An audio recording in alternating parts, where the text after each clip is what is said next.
네, 안녕하세요. 선울기입니다. 오늘은 이제 월요일이 이렇게 하루가 지났고요. 이제 화요일, 수요일이라면 또 신정, 이제 1월 1일 2026년이고요. 그리고 이렇게 그날 또 쉬게 되니까 다들 이제 이틀만 좀 더 화이팅 하시기를 바라겠습니다.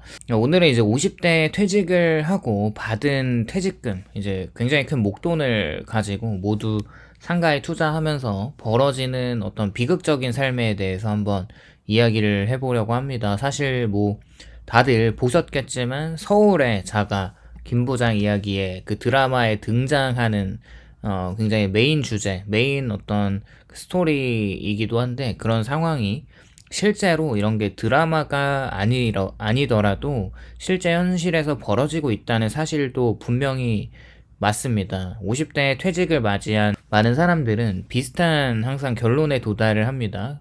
어떤 생각을 가지냐면 이제 퇴직을 하고 이제 좀 일하지 않고 월세를 좀 받으면서 현금 흐름이 나오는 어떤 투자처에 투자를 하고 그 돈으로 좀 살고 싶은 생각을 가지게 되죠. 당연히 누구나 몇십 년 직장 생활, 이제 사회생활을 하다 보면 정말 퇴직을 하고 나서 그 일을 다시 할 수 있을까라는 생각을 하게 되고 너무나 힘든 걸 또 알기 때문에 이제 더 이상 좀 고생은 덜 하고 싶다는 생각이 그런 마음이 드는 것은 지극히 바람직한 것이죠.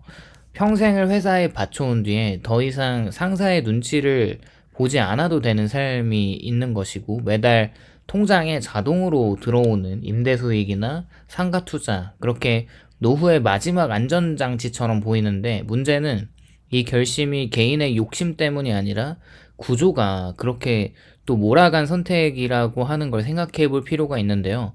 일단 당연히 국민연금으로만은 어떤 생활이 불안하고 퇴직금은 생각보다 적고 주식은 위험해 보이고 결국 남는 선택지는 눈에 보이는 어떤 실물 자산인 부동산 뿐입니다. 특히 이제 퇴직을 하더라도 자식이 아직 돈이 굉장히 많이 들어가는 그런 시기에 이제 뭐 고등학생, 중고등학생이라면 진짜 이제 이 갑작스러운 퇴사는 절벽에서 마치 떨어지는 듯한 느낌을 들게 하고요. 그런 면에서 이제 퇴직금과 이제 모아놓은 목돈들 이런 것들로 특히 상가를 이제 알아보는데 집은 안 팔려도 장사는 그래도 사람들이 한다는 오래된 믿음이 있기 때문에 더욱 안전해 보이기도 합니다. 사실 주식 투자로도 생각을 하다가 워낙 안 좋게 되는 사람들의 케이스들이 많아서 차라리 이 실물 자산이라고 하는 부동산에 투자를 하면 그래도 또 상가가 하나 내 것이 되는 것이고 공실기간이 좀 있더라도 언젠가는 세입자가 또 들어와서 월세를 받고 이자와 원금을 갚아나가면서 수익을 낼 수 있다고 생각을 하죠. 또 영업하는 사람들이 워낙 또 말을 잘해서 현혹되기가 쉽습니다. 일단 상가는 주택과 완전히 다른 게임입니다. 많은 퇴직자들이 치명적으로 오해하는 지점이 있는데 상가는 부동산이어도 주택의 연장선이 아니라 완전히 다른 자산군이라는 사실이고 주택은 수요가 비교적 안정적으로 사람이 물론 사는데 집 한 채는 필요하잖아요. 근데 반면 상가는 다릅니다. 상가는 사람이 아니라 사업이 들어오는 공간이죠. 그래서 이제 2022년에 연준이 금리를 막 올리기 시작했을 때 미국의 상업용 부동산이 막 터지는 거예요. 그렇게 이제 금리가 올라가면서 이거를 이제 자금 조달을 했을 때 롤오버가 되는 그 기간에 금리가 높으니까 그때 그 상가의 공실이 또 엄청났었고 그러면서 상가에 투자했었던 어떤 파생 상품이나 여러 가지 이제 연결된 어떤 금융기관들이 굉장히 문제가 많이 됐는데 그걸 보면은 우리나라도 뭐 사실 미국이라는 나라와 그렇게 다를 바가 없다고 생각을 하는 것이죠. 즉 상가의 수요가 경기나 소비 트렌드나 또 온라인 상거래나 인구 이동이나 상권 변화에 직접적으로 노출이 될 수밖에 없는 것이고요. 문제는 50대 퇴직자 대부분이 이 게임을 처음 접한다는 점입니다.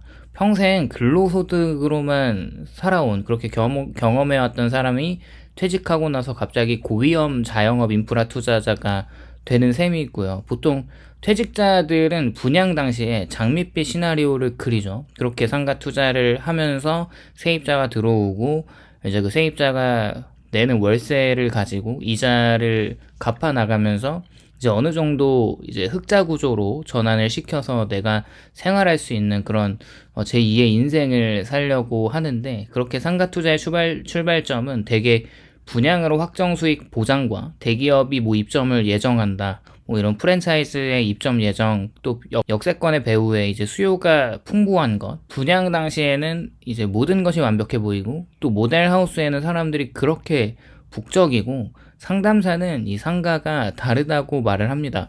무엇보다 퇴직자는 이미 불안한 상태이잖아요. 미래 소득이 끊긴다는 공포가 굉장히 두려울 텐데, 그런 공포가 판단력을 흐리게 만들고, 이런 사람들에게 영업을 하기가 정말 또 쉽습니다. 여기서 중요한 사실 하나는 상가 분양 시장이 투자자에게 유리하게 설계된 시장이 또 아닌데, 초기 분양가는 이미 최대치를 반영하고 분양사는 분양이 끝나면 사실 책임이 없습니다. 그래서 정말 이제 현혹되게 말을 시키면서 영업을 하고 결국 계약까지 받아내는데, 그 이후에는 그냥 나 몰라라 하는 것이죠. 그렇게 실제 상권의 형성은 그 이후의 문제이기 때문에 이 구조는 분양 당시에 거의 설명이 되지 않습니다. 뭐 물론 이제 계약을 하기 전에 상가를 분양받으려고 하는 사람이 질문을 하면 하겠지만, 굳이 이런 부분을 언급하지 않는 것이죠.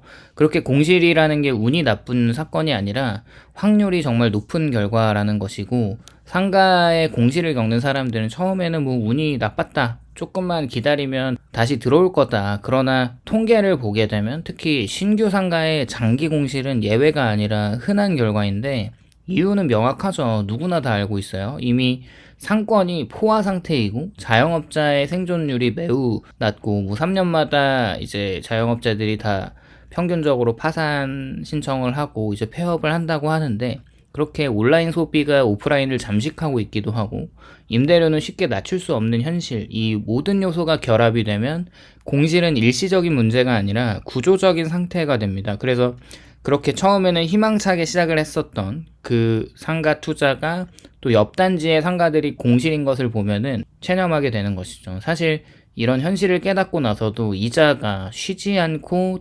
들어갑니다. 공실 상태에서 가장 잔인한 것은 시간인데, 임대 수익이 없지만 대출 이자는 매달 나가게 되고요. 관리비나 세금이나 각종 유지비도 빠져나갑니다. 처음에는 퇴직금에서 충당을 했죠. 그 다음에는 뭐 좀 모아놓았던 예금도 깨고, 그 다음에는 추가 대출을 고민하게 되면서 시점부터는 상가가 수익 자산이 아니라 부채 폭탄으로 변합니다. 상가를 그렇게 팔고 싶어도 팔리지가 않은 것이 문제죠.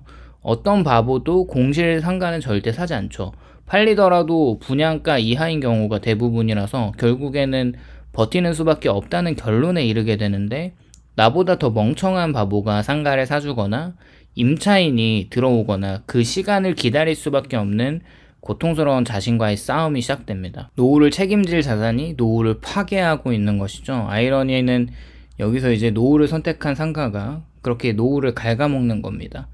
여행은커녕 외식도 줄여야 하고 의료비가 걱정이 되고, 자녀에게는 또 이제 손 벌리기 싫고, 또 자녀를 부양해야 하면 자녀에게 또 드는 돈도 또 마련을 해야 하는, 그리고 결국 선택하게 되는 것이 다시 취업이 안 되니까 아르바이트입니다. 편의점이나 경비나 배송, 또 단기노동, 이런 한때 수억 원의 자산가였던 사람이 이자와 원금을 갚기 위해 체력을 갈아 넣고, 이때의 고통은 단순히 경제적으로 어려움도 있지만 어쩌면 나 자신의 자아가 붕괴되는 시간이니까, 사실 이 상황을 무리한 투자와 공부 부족으로만 치부하면 또 문제의 본질을 놓치는 것 같긴 해요. 물론 개인의 판단에 미스가 없는 것은 아니지만, 더 큰 문제는 퇴직한 사람들이 이후에 선택지가 지나치게 제한된 사회구조라는 것이고, 안정적인 연금이 부족하고 재취업도 어렵고 금융교육은 평생 제공되지가 않아서 이 구조 속에서 상가 투자가 가장 그럴듯한 선택지로 포장이 되었고,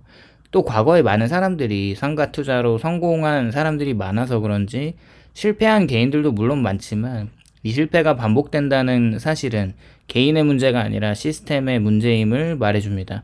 일단 상가 투자를 하기 전에 생각해 봐야 할 것은, 이렇게 그 투자에서 가장 큰 착각은 가만히 있어도 월세가 나온다라는 생각인데요. 현실의 상가는 절대 그렇지가 않아요. 임차인을 직접 관리해야 하고, 업종 변경을 고민해야 하고, 임대료 협상에 감정 노동이 또 필요합니다. 즉 상가가 노동에 결합된 자산이고 퇴직 후에 쉬기 위해 선택한 상가가 오히려 또 다른 형태의 노동을 요구하게 되고, 문제는 그 노동의 결과가 수익이 아닐 수도 있다는 점, 모아놓았던 그 자산이 공중분해된다는 그런 점들도 생각해 봐야죠. 그렇게 분양받은 상가 공실이 길어질수록 사람은 합리적 판단보다 희망에 매달리게 되는데, 조금만 더 기다리면 상권이 살아날 거다, 이번 경기만 지나면 달라질 거다, 그러나 상권은 시간이 해결해주지 않는 것이고, 오히려 시간이 지날수록 주변에 더 많은 경쟁 상가가 생길 테고 소비 패턴은 더 빠르게 변하겠죠. 그렇게 기다림이라는 전략이 아니라 소모가 됩니다. 어쩌면 이 이야기는 특정 세대의 실패담이라기보단 앞으로도 반복될 수 있는 구조적인 경고라고 생각하고요. 부동산이 안전하다는 믿음은 위험하고, 점점 월세가 안정이라는 공식을 깨고 있어서 퇴직 후 자산 운용은 또 생존의 문제라면, 이 현실을 직시하지 않았을 때 다음 세대도 같은 선택을 반복할 것입니다. 그리고 또 누군가가 노후를 위해 선택한 자산 때문에 노후를 잃게 되겠죠. 오늘은 이렇게 50대 퇴직 후에 상가를 투자하고 실패한 이후 이제 원금과 이자를 갚기 위해서 이제 알바를 해야 하는 그런 상황에 대해서 이야기를 해보았고요. 오늘도 영상에 공감이 되셨다면 좋아요와 구독을 부탁드립니다. 감사합니다.